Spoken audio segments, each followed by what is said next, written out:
The city you consider as home is never so attractive as when you return to it after long and difficult times in other parts of the world. My name is Dr. John Watson. I had served and been wounded in the more remote regions of Afghanistan and had been discharged from the army with specific instructions to rest. The sight of London again was already working its soothing tonic. As I rode through the familiar streets, I never suspected that a chance introduction would lead me into the most amazing adventure of my entire life. Watson, old man. Hello, how have you been? Good to see you. Not as well as you, obviously. You look great, old man. Here, you were wounded. Well, it could have been much worse. Sit down. Care for a drink? That one. Good. Well, what are your plans now? Well, nothing really at the moment. I'm looking for lodgings. Trying to solve the old problem of comfortable quarters at a reasonable price. That's odd. The second man today that's used that expression. Really? Who's the other? Well, you wouldn't know him. He's doing some work in the chemical laboratory at the hospital. Might be interesting. Yes, well, I wouldn't mind sharing a flat with somebody if he was all right.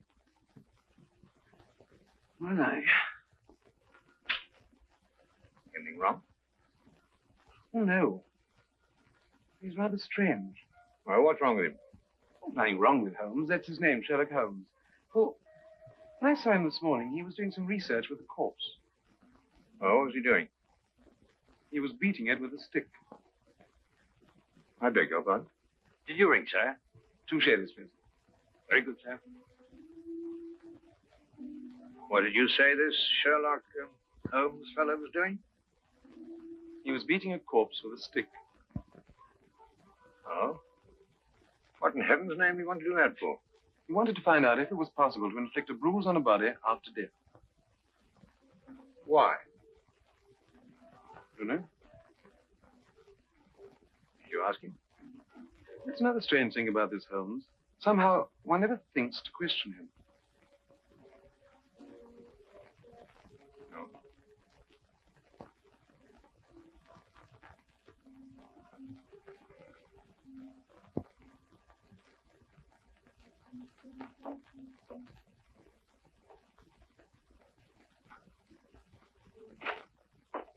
It works. It really works.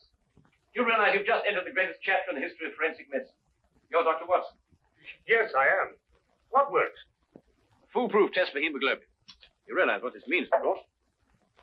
No, I don't. You must be Sherlock Holmes. It will create a revolution in criminal investigation. Yes, I'm Holmes. How did you know I was Watson? Because you've just come back from Afghanistan. How do you do? How you do? How did you know I'd just come back from Afghanistan? Well, it's written all over you. The problem has generally been that a man is suspected of a crime months after the crime is committed. Then when they find bloodstains on objects of clothing, they can't be sure if it's blood, mud, or rust stains. But this solves the whole thing, of course. Oh, of course. Of course. Stamford told me you're looking for someone to share a flat you'd found. You know, if this test had been in existence a year ago, it would have meant that von Bishop of Frankfurt would most certainly have been hung. And that goes for Mason of Bradford, Muller, and O'Fay, naturally. Naturally. Who are these people? Did you know, I'm delighted to meet you, Watson.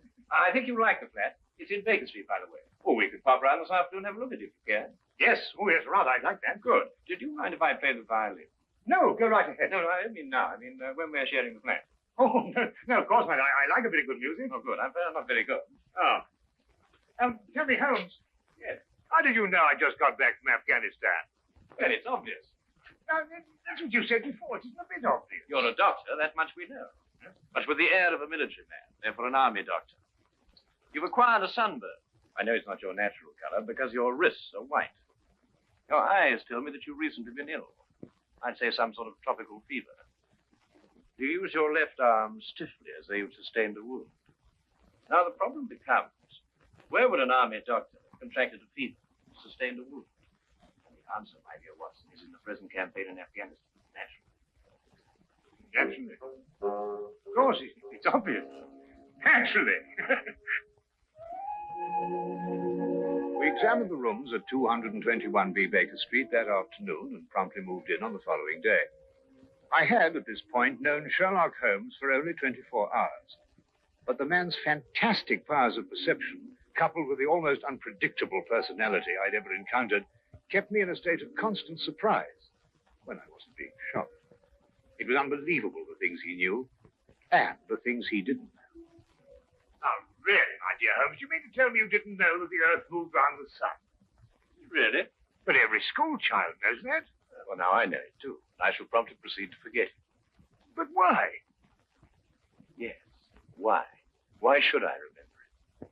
Well, because it's a natural phenomenon. Well, is it important? Does it affect us? If you told me the Earth went round the moon, would it make any possible difference to our way of life?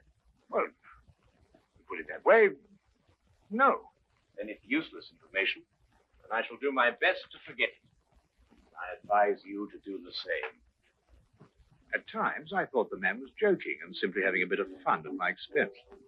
But I soon learned that he was in dead earnest. I also, unknown to him, made a brief classification of the man's knowledge. Literature? Nothing. Philosophy? Nothing. Astronomy? Nothing. Politics? Disinterested. Botany? He knew everything there was to know about poisons and absolutely nothing about practical gardening. Chemistry? Profound. Sensational literature? Without question, Sherlock Holmes knew the details of every horror perpetrated in the last 100 years.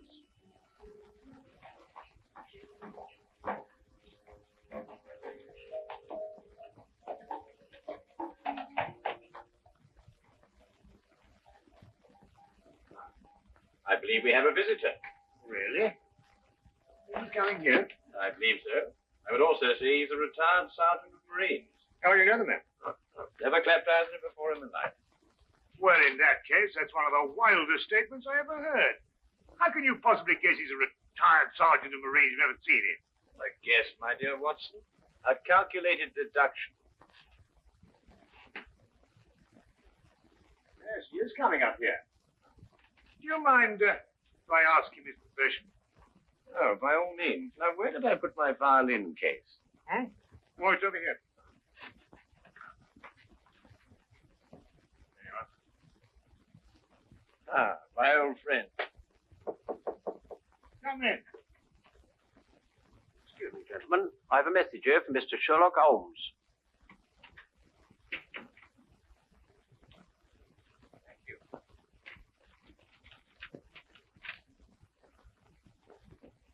Excuse me. Sir? Do you mind telling me your occupation? Not at all, sir. I'm a civil servant employed by the police department. Thank you. I just wondered. Not at all, sir. How long have you been with the police department? Just a year, sir. Before that, I was a sergeant in the Marines. Good day, gentlemen. How did you know? An interesting letter, Watson. A very interesting letter. Perhaps you'd like to come with me. Where? To catch a murderer, of course. Of course.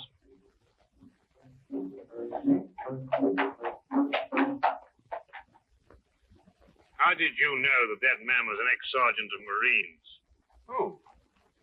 A messenger from the police. Oh, yes. The retired sergeant of Marines. That's what I said. Well, there's nothing mysterious about such observations, my dear Watson, but unfortunately, when explained, they lose their romantic order of mystery. My decision was based on observation and logical deduction. The man had a large anchor tattooed on the back of his hand. This was visible from our window. I admit I didn't notice it at the time, but since you mention it, I think there was an anchor. Oh, there was indeed. He also wore regulation sideburns, had a slight nautical roll. Thus, I judged him a marine. Oh, a guess, I grant you, but only a refinement of guesses one makes every day. Don't be so disgruntled, Watson. Test your own powers of observation. We are entering the perfect situation. Oh, what are we entering? A house that holds a murdered man.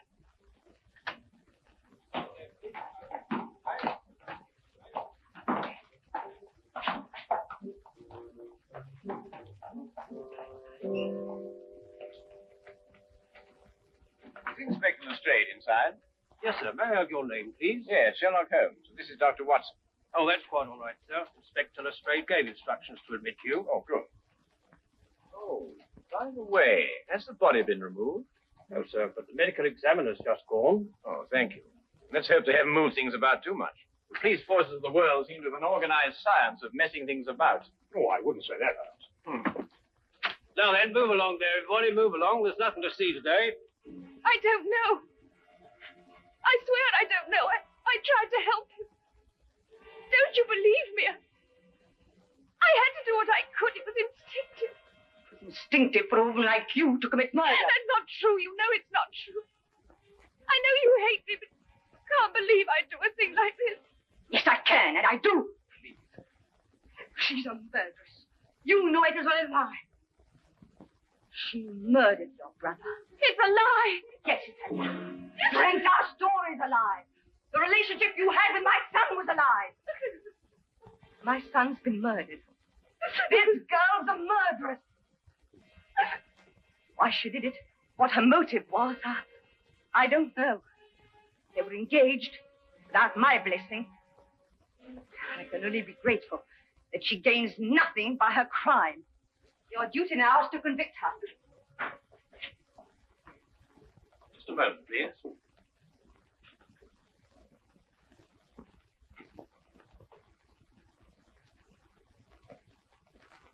Notice the angle of incision, Watson. Yes. And the force of the blow and the general penetration of the upper region of the chest. How long would you estimate before loss of consciousness? Well, it's difficult to say. 30 seconds. Minutes? Oh, between the two. I see. And death? Shortly thereafter. 2 minutes? 3? 3 or 4, I'd say. Thank you, Watson. All right, take him out. Ah, forgive the interruption. I would prefer to have been invited before the body had been moved. I thought you'd be interested, Holmes. Oh, thank you, Lestrade. Oh, may I introduce my friend, Dr. Watson, Inspector Lestrade of Scotland Yard? How do you do? How do you do? So you're completely stuck, eh, Lestrade? What do you mean? Well, you thought I'd be interested. Why don't you admit it? You're in a jam.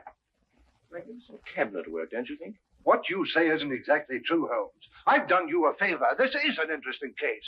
Of course, there are 1 or 2 unexplained details, but I don't believe it'll be long before we're What's clear. your principal problem? There's no motive.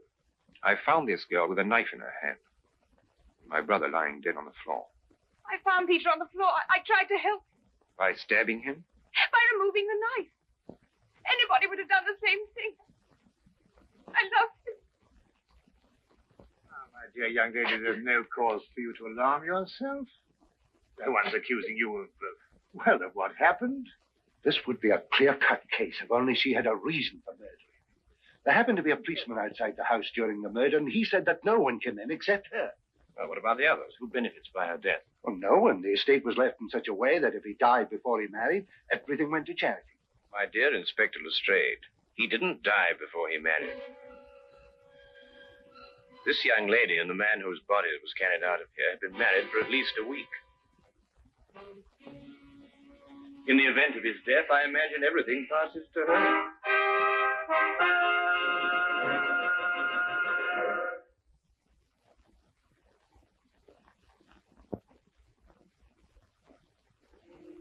And now we return to the case of the Cunningham Heritage. How did you know they were married? Weren't you?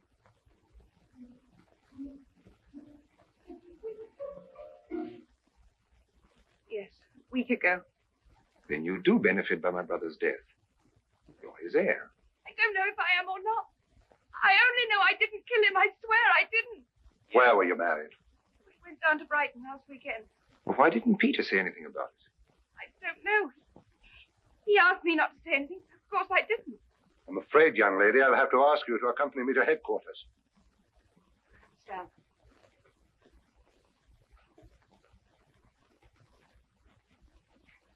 Inspector, I think I should tell my mother. Oh, yes, of course. Tell me, Holmes, how did you know they were married? Well, the man's hands had the remains of a sunburn and the fading marks of a narrow ring, but not as yet that indentation of the finger a ring generally leaves. A weekend in the sun at Brighton explains the whole thing perfectly. I didn't notice these things. Yes, I know. The young lady's hands were also sunburned, and to the same degree. Then the case is solved. Yes, it would appear so, wouldn't it? What are you looking for? You see that? What? Yeah, use this. Why, that's only the cut in the carpet. Yes, but it's a fresh one. Yes, but what does it mean? That's a good question. We'll stop looking for clues now, Holmes. Ah, you solved the case then. Completely. Oh, splendid. Seems this girl had a record. 9 months in the woman's prison in Holloway, from the 21st of February, 1892, to the 21st of November, 1892. She was employed as a governess and convicted for stealing £300 from her employer. It's quite true. I knew you'd find out sometime. I made a mistake 5 years ago, but I paid for it. But Peter knew all about it before we were married. I never tried to hide it from him. You didn't know what else you had in mind. I had nothing else in mind except that I loved him. I'm afraid I must ask you to go with the office on this. Rather, madam.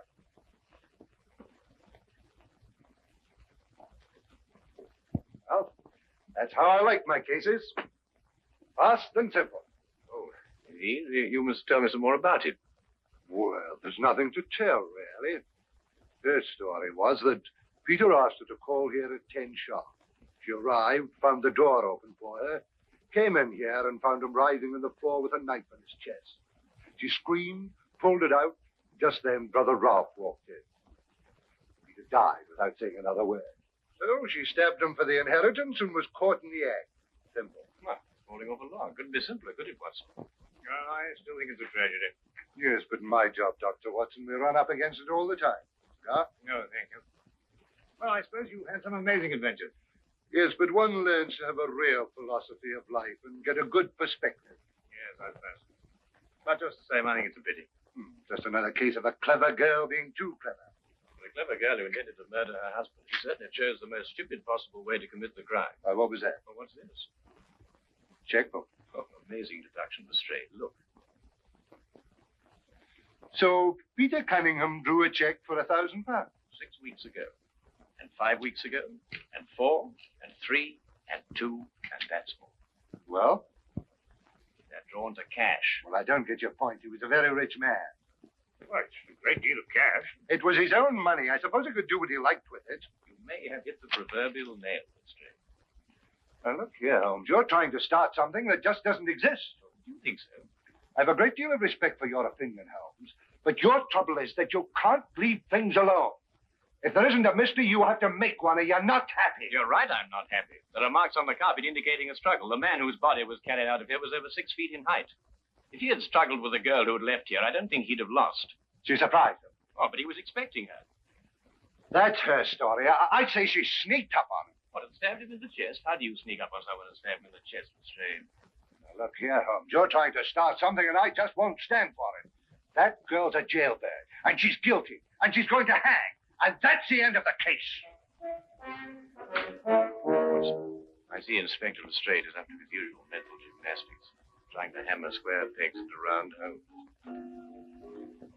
Well, it's been a great pleasure meeting you, Inspector. I warn you to keep away from that man, Holmes, or you'll be insane in less than a week.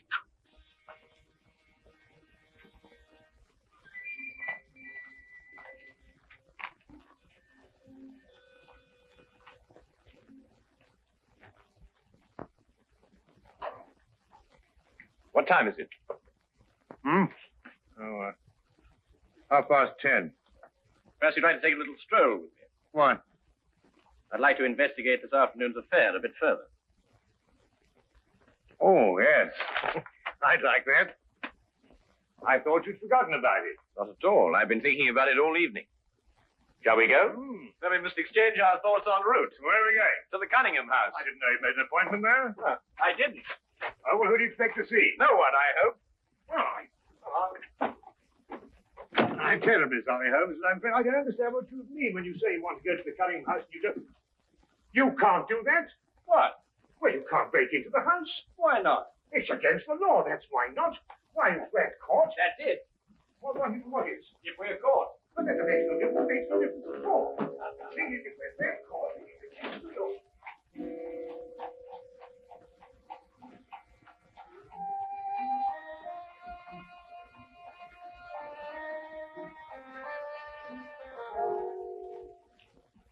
Quickly now.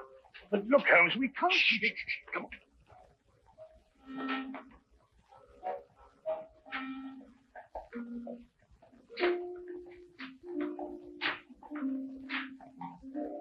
Good evening, Inspector. Good evening, Sergeant. Everything all right? Yes, sir. I just thought Sherlock Holmes might have dropped by. Where'd you get the key? Oh, the key is a burglar's too. A burglar's too. Shh. Street clear? Yeah.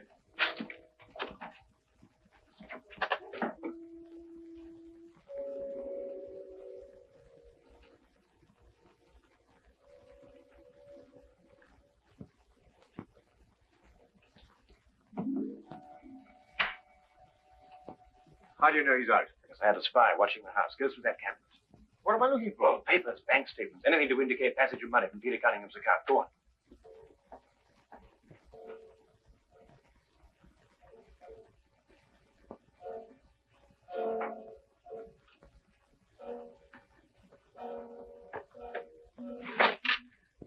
It's absolutely ridiculous. Looking for something and you don't know what in order to catch somebody and you don't know who. Quite ridiculous. Nothing over my side. Keep looking. Who do you think's got it? Whatever it is we're looking for. Why did Peter Cunningham try to hide the fact of his marriage? A week or a month would have made a difference as far as his mother was concerned. She would never have consented to his new bride anyway.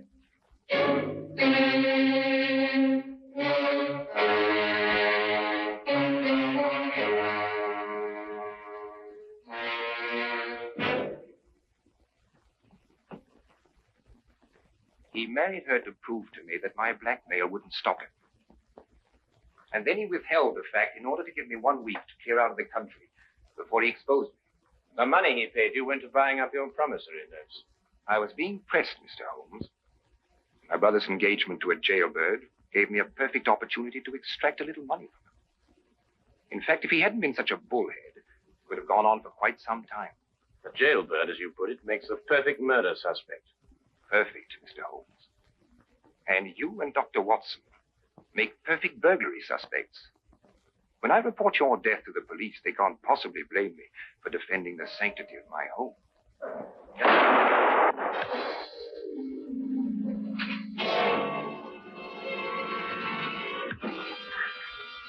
Well done, Watson. Oh, I could have done a bit better, only it was my bad shoulder. Quite all right, Watson. Think no more about it. So that's our murder. Yes, the only possible one, of course. Only a man could have struck that blow. Peter died, as you say, within 3 or 4 minutes. And there was a bobby outside the whole time. Yes. Crystal clear. No, completely obvious. Well, what do we do now? What's going on here? Who fired that shot? We will sit with the good inspector. And with the aid of our evidence, a bit of logic, and a few simple diagrams, we will endeavor to convince him that night follows day and that 1 and 1 inevitably makes 2. How did you two get in here anyway? Now, Inspector, calm yourself, calm yourself. Come, sit down. Now, there's a good fellow. Sit right here. Now, you see, we have a great deal to talk about.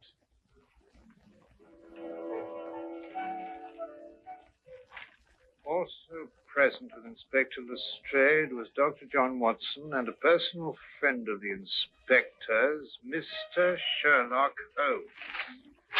This is ridiculous. It's fantastic. This isn't the way it happened at all. This will revolutionize investigation, Watson. This whole account is a lie. Fingerprints, Watson. That's the coming thing. Oh, nonsense. What are you going to do about this? There's more research. Here, give me your fingers on the sheet of paper. Holmes. Were you going to sit there with these disgusting little smudges and let them get away with this? Beg your pardon. Well, I won't. They're going to hear from me. Brilliant Inspector Lestrade, indeed. Why, it took you 3 hours to convince that bonehead. I don't know. Never in my life have I heard. That lady was innocent.